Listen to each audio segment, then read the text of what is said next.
Hello everybody and welcome to the Punchboard Report. My name is Blake Ryder. Today we'll be looking at Heaven and Ale, designed by Michael Kiesling and Andreas Schmidt. This game came out in 2018 and was nominated for the Kennerspiel des Jahres that year. It did not win. That went to Quacks of Quedlinburg. However, Michael Kiesling also designed Azul that year, and Azul did win the Spiel des Jahres. This game thematically is about brewing beer. However, the theme is fairly loose. It's much more abstract. Don't go into this game thinking like this is the beer equivalent of viticulture. It's, like I said, it's a loose theme. It's much more mechanical, but strong mechanics. Let's take a look at it on the table, and then we'll come back with some thoughts. Okay, so this is the player board for Heaven and Ale, and I generally think the easiest way to explain this game is first to go over the scoring, because the mechanic is a little funky, and then get to the gameplay. So what we're going to be doing throughout the game is placing tiles on this board, and then activating the tiles at various times to basically move these resource tokens around this track. Thematically, I believe this is yeast and hops and water and barley, but for the sake of the explanation, it'll be yellow, blue, green, white, and brown. So we'll be moving these resource tokens along the track throughout the game, and let's just say that the game ends and you look something like this. And then we'll also be using, this is our brewmaster, and we'll be advancing the brewmaster along the track as well. And let's just say he ends up right there, okay? So how do we score? So what we do is we first look at the brewmaster and see where he is. He's right there. And then you look at each of these little sections on the board have a ratio, a little box with a ratio on it. So you see right there, the ratio is 3-to-1.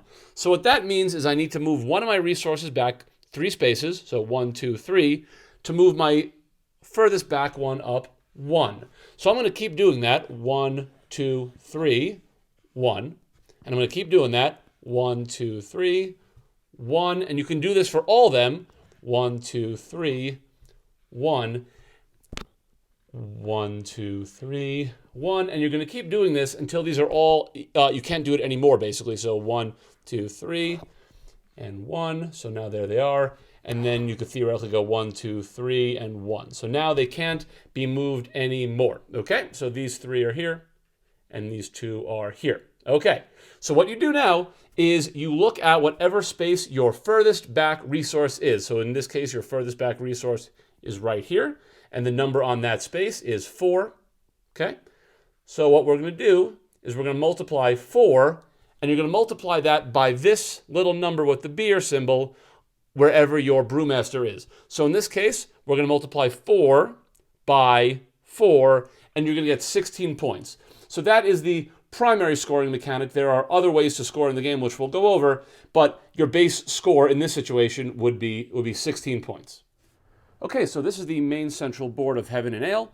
We're set up for 2 players, and the way this works is on your turn, you will go forward as many spaces as you want in this direction, stop on a space, and do the action associated with that space. Once both players complete 1 full orbit, we will replenish the board with fresh tiles. But essentially, you can go forward as many spaces as you want in doing so. So you'll notice on the board there are a few different types of tiles. These colored tiles that you see here correspond to the different resource pegs that I showed you previously. You also have these monks, and these are going to be used to activate tiles. We'll talk about those a little bit later. And then you also have these purple scoring tokens, again used to activate tiles. So first, let's talk about these colored tokens. So let's say it's my turn, and let's just say I move right here and take this blue 2 tile. Now I have to decide where to place it. Now you'll notice that half the board is dark and half the board is light. Now there's a fundamental difference in the game.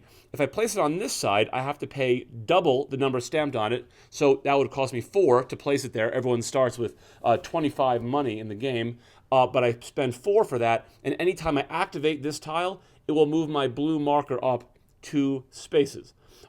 Conversely, if I place it on this side of the board, then anytime I activate it, it will give me money, so this will give me income. To place it there, I only spend 2 rather than spending 4 there, and anytime I activate this tile, like I said, I would get $2 worth of income. So at a certain point, let me show you how these are activated. So at a certain point during the game, your player board might look something like this. Okay, so you'll notice that one of these kind of farm areas is completely surrounded by tiles. So now we will essentially score and activate the tiles around it. So the way this works is you add up the numbers on each of these tiles. So you have 5, 6, 10, 12, 13, 15. Okay, so you have a total of 15, and now you look at this chart right over here, and you'll see that 15 corresponds to this range of 12 to 17. So this means you move your brewmaster up one space and you take this shed tile right over here. So you see this shed tile that has a 2 on it means you're activating 2 of the tiles surrounding that land area. So in this instance, you can see there are 2 and there are arrows pointing opposite each other. So you can basically activate 2 of the tiles that are directly across from each other. But just to give you examples, this one, if you had this one, which is 4, you can activate any 4 of the tiles around that land area. And if you have this one allows you to activate 3 and in kind of an every other pattern. You see all the whites or all the blacks, it's an every other tile pattern. So depending on the total sum of the tiles surrounding the area, that will dictate what you are activating. So in the instance that we have right here, since we are putting a 2 down, we will essentially put them down and decide what you want to activate. So in this instance, if you put it this way, we can activate the 5 and the 2 opposite each other, in which case I would move this forward 1, 2, 3, 4, 5, and take 2 money. I could also rotate it however I want. I could theoretically do it this way and rotate it and make them point to these 2 over here. So I can then move my yellow forward 1, 2, 3, 4 spaces and take 2 money. So you have to be very strategic in how you're orienting these tiles, knowing that whatever they sum up to, that is what is going to dictate what you can activate and the pattern of the tiles that you actually can activate. Okay, so the next way to activate tiles on your player board is by using these purple scoring discs. So let's see how this works. You advance your player marker to that space and you take the disc. Now this disc, you'll see this symbol, this corresponds to this little X. This means that you can activate all the tiles of a specific number. If you look at this space right here with all the different colors on it, this one allows you to activate all the tiles on your player board of a specific color. This one corresponds to the monks. We'll talk about that next. So we took the purple scoring token that corresponds with activating all the tiles of a specific number. So in this instance, I have 1, 2, 3, 4 tiles that have a 2. So if I want, I could put this purple thing on the top, which corresponds to that activation, and I can decide on any number I want. If I did the 5s, this would be, very expensive to get a lot of 5 tiles on the board, but if I had more than one 5, it may make sense. In this situation, I might activate all my 2s. So if I do that, I could say 2, and then I would move my brown forward 2, my white forward 2, and then I would also get 4 money from activating both of those 2 tiles. And the last way to activate tiles on your board is by using these monk tiles. And so the way these work, let's say I wanted to use that one, I would advance my pawn, take the tile, and you'll also notice that there's a 3 on that space. That means the cost of this monk specifically is 3. You'll see a 4 here, that one costs 4, that one costs 1, and that one costs 2. So depending on where you get them while you're going around the board, they vary in price. So the way the monk tiles work, it's very similar to these in terms of payment. If I place it on this side, I would pay double. So in this case, I would pay 6. If I placed it there, I'd pay 3. But let's say I place it here and I paid 6. When I activate this monk tile, and you saw that monk tile scoring space on the main board, I would take the purple token and I can place it right on that monk. And then I would activate this monk, and anything it touches would activate. So in this case, I would move my brown forward 2, my yellow forward 2, and my green forward 1. Similarly, if I placed it here, which would be very inefficient, but if I did that and then activated it, I would get 3 money from doing that. And beyond that, if I had another monk tile on the board, and you can have as many as you can afford, if I then activate this monk, I would get 3 money, and anytime you activate a monk with a monk, you would then also, the way that works is you would just move your brewmaster forward 1 space. So that is another way to move your brewmaster forward. And beyond that, you'll also notice that these are kind of grouped. So that's grouped together. Those are grouped together. These 2 are grouped together. Anytime you get both purple tokens down on a group, at the beginning of the game, you get these cards, and you have 5 of them, and these cards give you some sort of benefit, and you can activate the benefit once you place 2 adjoining purple tokens in a group. So I could place this one there, for example, and that would allow me to move my brewmaster forward 5 spaces. And there's a handful of them. This one gives you just 12 So there's a few of those different abilities. Everyone starts with the exact same 5, and by grouping these together, that is how you get those benefits. So the other way to score points in the game is via these tiles in the center of the board. And to get those tiles, you just advance to either that space or that space, and then when you land there, you could then take any of these tiles that you qualify for. So just to give you an example, this one means that you have 3 of the same of these shed tokens on your board. So if you have 3 of the same ones, you can get that one. This one means you have 4 different shed tokens on your player board. This means that you've placed 6 of these 5 value tokens on your board. This means you've placed 6 1 value tokens on your board. This one means you have placed purple scoring tokens on all of the different colored activation spots. This means you have placed a tile on all 15 of the light side of the spaces on your board. This is all 15 of the dark sided spaces on your board. So you can land on those, and then you could take any of them that you qualify for at that moment. These are worth 4 points at the end of the game, and then whoever goes there second, if you get the tile, the smaller ones are worth 2 points at the end of the game for the second person to claim that reward. So that's it. You add your points from these to your points that I showed you in the beginning of the video, and you get your final score. Most points is the winner. Okay, there you have it. That was Heaven and Ale. Now, I'm the first to admit it. I am not good at this game. Okay? I'm not good at it. I am objectively bad at it. Here's an example. I actually won a bet against my wife, who generally doesn't like learning games of this kind of complex nature. But I won the bet, so she had to learn the game. And we played the game, and she absolutely destroyed me on the first and only time she played the game. I had played it many times before that. Destroyed me.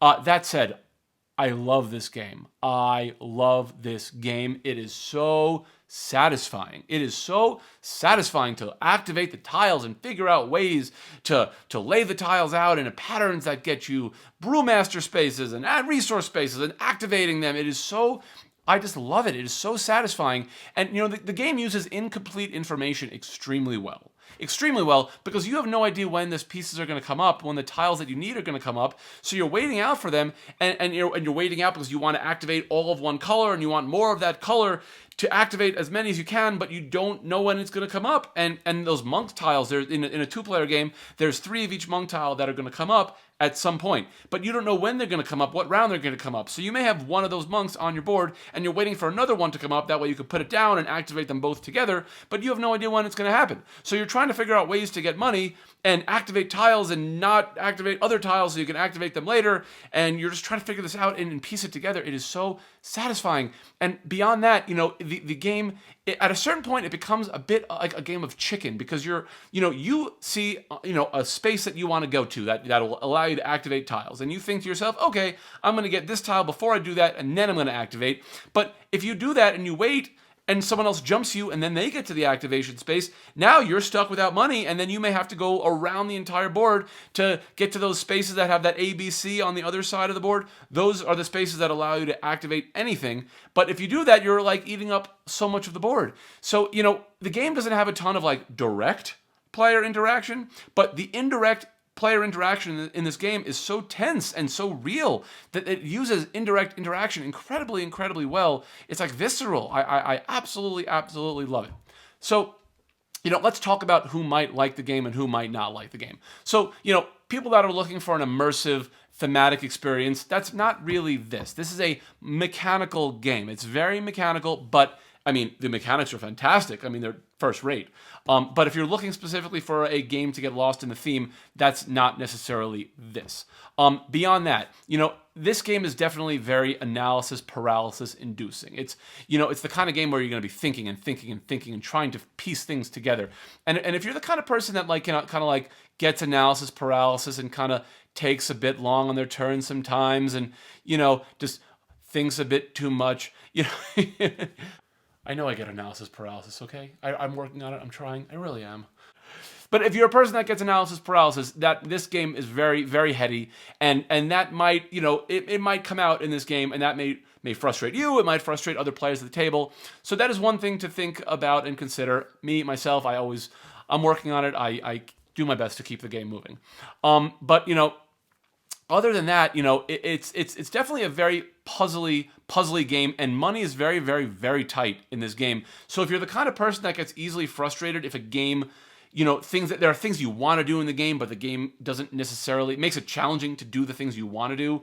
That is very much this game. And if you don't like games like that, this game might whiff. However, if you like super thinky, puzzly games that kind of twist your mind in these paradoxical ways, I really think you might like this one, and I think you might want to give this one a try.